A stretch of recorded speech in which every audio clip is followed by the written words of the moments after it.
আসসালামু আলাইকুম। সবাইকে স্বাগত জানাচ্ছি আমার দেশ টপ নিউজে। সঙ্গে আছি তাহমিনা তাসির। শুরুতেই জানিয়ে দিচ্ছি সংবাদ শিরোনাম। অভ্যুত্থানের নেতাদের খুন করে গুম করার নির্দেশ দেন হাসিনা, বললেন মাহমুদুর রহমান। ভারতে ইলিশ রপ্তানি করবে ৩৭টি প্রতিষ্ঠান। মন্ত্রী এমপিদের প্লট দিতে বন কেটেছে রাজুক, বললেন সৈয়দা রিজওয়ানা। নদীর পানি বাড়ছে, বন্যা নিয়ে নতুন সতর্কবার্তা। বড় দুই বাজারে আরও বেড়েছে পোশাক রপ্তানি। চাকসু নির্বাচনে অংশ নেবে না বাকছাস। জাহাজ ভাঙা শিল্পে বাংলাদেশের বাজার দখল করতে চায় ভারত, হাতে নতুন পরিকল্পনা। এবার বিস্তারিত। জুলাই গণহত্যার মামলায় আন্তর্জাতিক অপরাধ ট্রাইব্যুনালে হাসিনার বিরুদ্ধে দ্বিতীয় দিনের মতো উপস্থিত হয়ে সাক্ষ্য দিয়েছেন আমার দেশ সম্পাদক মাহমুদুর রহমান। মঙ্গলবার সকাল 10টা 45 ট্রাইব্যুনালে উপস্থিত হন মাহমুদুর রহমান। পরে বেলা 11টায় সাক্ষ্য গ্রহণ শুরু করেন আদালত। এর আগে সোমবার বেলা 11টা 20 থেকে বিকেল পর্যন্ত সাক্ষ্য গ্রহণ চলে। তবে শেষ না হওয়ায় অবশিষ্ট সাক্ষ্য ও জেরার জন্য আজকের দিন ধার্য করেছিলেন ট্রাইব্যুনাল। এরপর এ মামলায় সাক্ষ্য দিবেন জাতীয় নাগরিক পার্টি এনসিপির আহ্বায়ক নাহিদ ইসলাম। গতকাল ট্রাইব্যুনালে দীর্ঘ 4 ঘন্টার সাক্ষ্যে মাহমুদুর রহমান হাসিনার ফ্যাসিস্ট হয়ে ওঠার নানা প্রেক্ষাপট ও বিবরণ তুলে ধরেন। মাহমুদুর রহমান বলেন, অভ্যুত্থানের নেতাদের খুন করে গুম করার নির্দেশ দেন হাসিনা। এর আগের দিন তিনি বলেন, মহান জুলাই 2024 বিপ্লবে বাংলাদেশের ইতিহাসে নিকৃষ্টতম এক ফ্যাসিস্ট শাসকের পতন হয়েছে। এই ফ্যাসিস্টের সৃষ্টি হয়েছিল একটি ম্যাটিকুলাস প্ল্যানিং এর মাধ্যমে। সেই প্ল্যানিংয়ে বাংলাদেশের রাজনীতিবিদদের সঙ্গে একটি বিদেশি শক্তিও জড়িত ছিল। ভারতের সাবেক রাষ্ট্রপতি Pranab Mukherjee the coalition years বইয়ের উদ্ধৃতি দিয়ে জেনারেল মঈনের সহযোগিতায় 2008 সালে পাতানো নির্বাচনে হাসিনার ক্ষমতায় আরোহণের কথা তুলে ধরেন তিনি। আসন্ন দুর্গাপূজা উপলক্ষে শর্ত সাপেক্ষে ভারতে ইলিশ রপ্তানির অনুমতি দিয়েছে বাংলাদেশ সরকার। মঙ্গলবার বাণিজ্য মন্ত্রণালয়ের রপ্তানি 2 শাখার উপসচিব SHM মাকফুরুল হাসান আব্বাসী স্বাক্ষরিত বিজ্ঞপ্তিতে এ তথ্য জানানো হয়।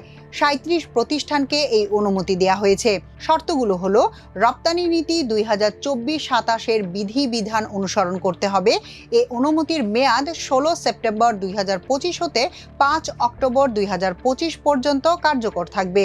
শুল্ক কর্তৃপক্ষ রপ্তানিযোগ্য পণ্যের যথাযথ পরীক্ষা নিরীক্ষা করবে। পরবর্তী আবেদনের ক্ষেত্রে পূর্ববর্তী অনুমোদিত পরিমাণ হতে প্রকৃত রপ্তানির পরিমাণ সংক্রান্ত সকল তথ্য প্রমাণিক দলিল করতে হবে। অনুমোদিত পরিমাণের চেয়ে বেশি রপ্তানি করা যাবে না। প্রতিটি পণ্য চালান রপ্তানিকালে শুল্ক কর্তৃপক্ষ পরীক্ষা করে অনুমোদিত পরিমাণের অতিরিক্ত পণ্য রপ্তানি না করার বিষয়টি নিশ্চিত হবেন। এ অনুমতি কোনোভাবেই হস্তান্তরযোগ্য নয়। অনুমোদিত রপ্তানিকারক কোনো ক্রমেই নিজে রপ্তানি না করে সাব কন্ট্রাক্ট প্রদান করতে পারবেন না। সরকার প্রয়োজনে যে কোনো সময় এই রপ্তানি অনুমতি বাতিলের ক্ষমতা সংরক্ষণ করে। রাজধানী উন্নয়ন কর্তৃপক্ষ বা রাজুক মন্ত্রী এমপি ও তথাকথিত ক্ষমতাবানদের প্লট দিতে গিয়ে বন কেটে পূর্বাচল করেছে বলে মন্তব্য করেছেন পরিবেশ, বন ও জলবায়ু পরিবর্তন মন্ত্রণালয়ের উপদেষ্টা সৈয়দা রিজওয়ানা হাসান।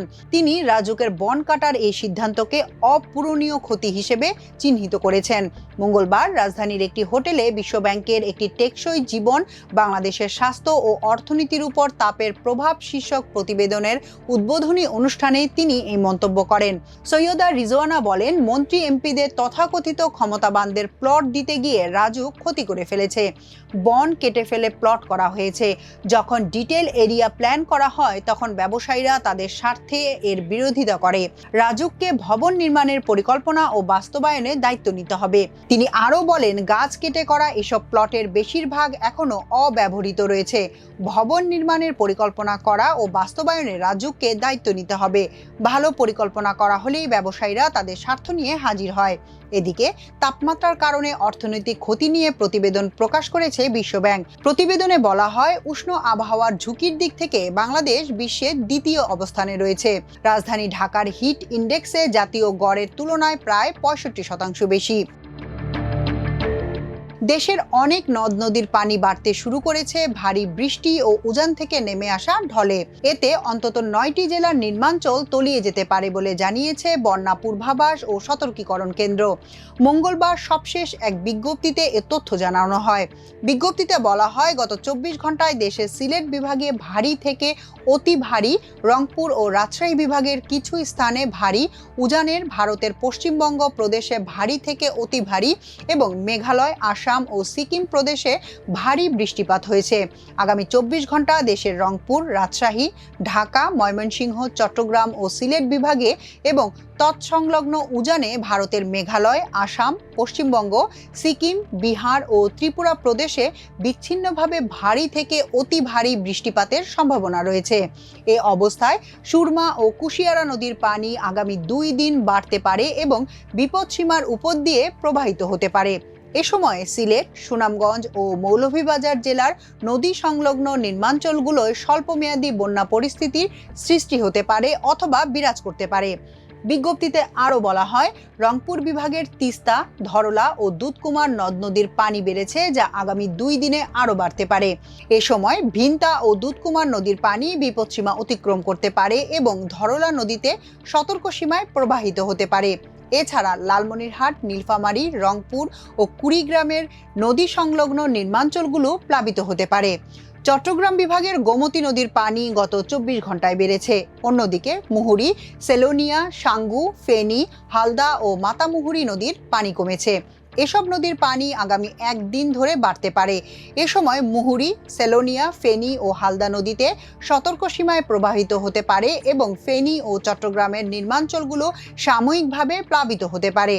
এছাড়া সিলেট ও ময়মনসিংহ বিভাগের সারিপোয়াইন, জাদুকাটা, সোমেশ্বরী, ভুলাই ও কংস নদ নদীর পানি গত 24 ঘন্টায় বেড়েছে। ওই নদীগুলোর পানি আগামী 2 দিন ধরে বাড়তে পারে এবং সিলেট, ময়মনসিংহ, নেত্রকোনা ও শেরপুরের নদীগুলোয় সতর্ক সীমায় প্রবাহিত হতে পারে। বাংলাদেশের বড় 2 বাজার ইউরোপীয় ইউনিয়ন ও যুক্তরাষ্ট্রের বাজারে পোশাক রপ্তানি আরও বেড়েছে। এরই মধ্যে ইইউর বাজারে পোশাক রপ্তানিতে চমক দেখিয়েছে বাংলাদেশ। এই বাজারে গত 10 বছরে বাংলাদেশ পোশাক রপ্তানি করেছে 58.45%।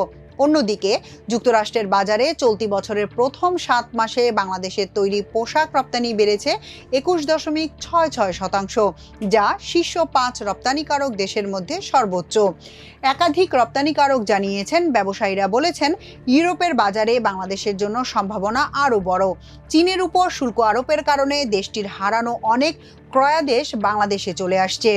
গত 6 থেকে 8 মাস ধরে এই ধারা স্পষ্ট। ইউরোপের পরিসংখ্যান সংস্থা ইউরোস্ট্যাটের সর্বশেষ তথ্য বলছে, 2015 সালে যেখানে বাংলাদেশ থেকে ইইউতে 11.54 বিলিয়ন ইউরো মূল্যের পোশাক রপ্তানি হয়েছিল, 2024 সালে তা দাঁড়িয়েছে 18.28 বিলিয়ন ইউরোতে। এ সময় ইউরোপের সামগ্রিক পোশাক রপ্তানি বেড়েছে মাত্র 20.47%। প্রতিবেদনের তথ্য অনুযায়ী ইউরোপে বাংলাদেশের পণ্যের চাহিদা বেড়েছে এবং দেশটি ক্রমে গুরুত্বপূর্ণ সরবরাহকারী হয়ে উঠছে।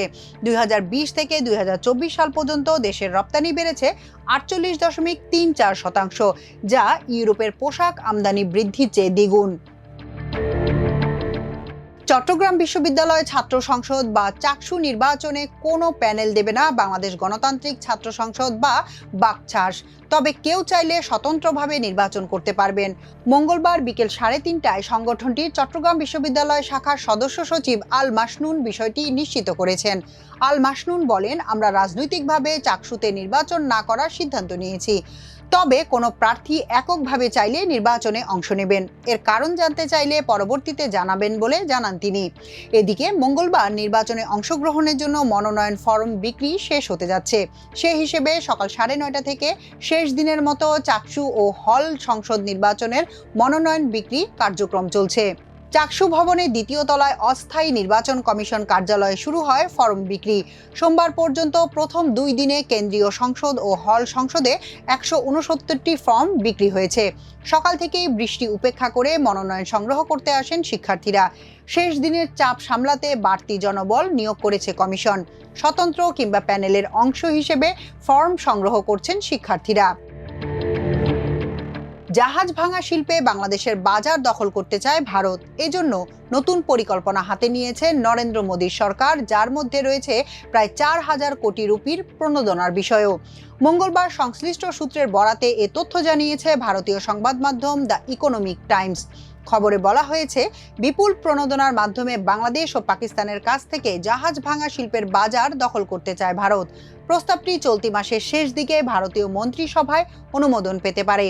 পরিকল্পনা অনুযায়ী 2026 সাল থেকে শুরু করে টানা 10 বছর এই সুবিধা দেয়া হবে। জাহাজ মালিকরা ভারতে জাহাজ ভাঙতে নিলে জাহাজের স্ক্র্যাপ মূল্যের প্রায় 40% সমপরিমাণ ক্রেডিট নোট পাবেন, যা দিয়ে 3 বছরের মধ্যে ভারতীয় জাহাজ কিনতে পারবেন। একাধিক ক্রেডিট নোট একসঙ্গে ব্যবহার বা বিক্রিও করা যাবে।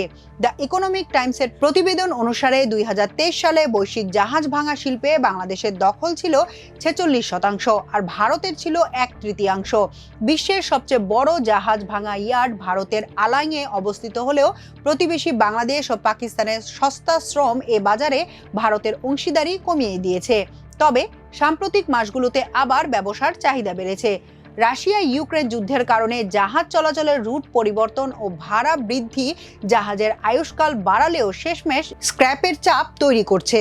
খবরে আরও বলা হয়, ভারত পূর্ব উপকূলে নতুন জাহাজ ভাঙা কেন্দ্র স্থাপনেরও চিন্তা করছে, যাতে বাংলাদেশের শীর্ষস্থান দখল করা যায়। পাশাপাশি মোদী সরকার চলতি মাসে 25,000 কোটি রুপির সামুদ্রিক উন্নয়ন তহবিল অনুদানেরও প্রস্তুতি নিচ্ছে, যার লক্ষ্য ভারতীয় জাহাজ নির্মাণ শিল্পকে উৎসাহিত করা এবং বিদেশি জাহাজের উপর নির্ভরতা কমানো। এখনকার মতো এ পর্যন্তই। সবাই ভালো থাকুন, সুস্থ থাকুন আমার দেশের সঙ্গে। চ্যানেলটি ভালো লাগলে সাবস্ক্রাইব করুন। আল্লাহ হাফেজ।